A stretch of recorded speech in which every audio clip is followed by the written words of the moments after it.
cake, of course, brought to us by no other than the daughter, Miss Georgie. Maraming salamat.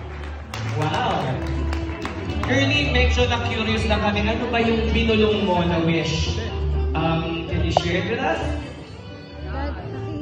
Happiness, especially to my children, to my husband.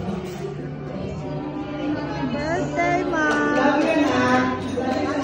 Love you, Ma! Love you, Ma!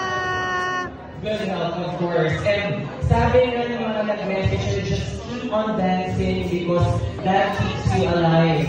So mga kaibigan, walang bibitaw sa storya ng babaeng to dahil marami pang intact ang gagawin mo sa buhay, no?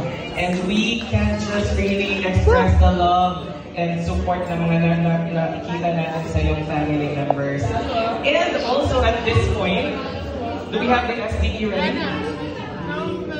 Mamaya, after this segment na to, mapapanood po natin on the big screen kanina mula pagputok ng araw from sunrise to sunset. We will get to watch sino yung mga nahakyawan ng camera ang pinakamasaya guest ngayong araw na ito, sinong naging emotional. We will get to watch it. Pero, sa pagkakataong ito, siguro yung mga daughters ni Girlie is panahon na para maghanda.